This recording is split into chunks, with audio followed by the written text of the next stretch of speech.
want you to watch his interesting behavior. So this is my twin Spot Goby.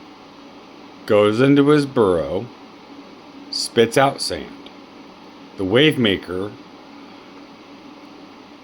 is perfectly timed to pour sand back into his burrow.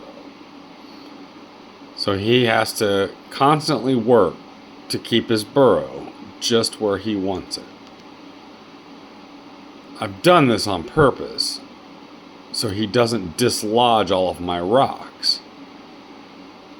So he'll sit here.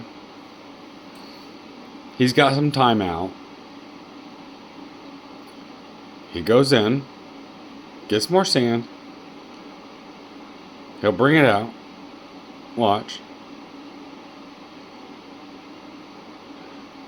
And as he's doing that, the wave maker's pouring it back in. It's pretty brilliant. It's like this symbiosis. He does this, the wave maker does that. We're all happy, and this is ultimately because that clam kept tipping over because he kept dislodging it under the rock.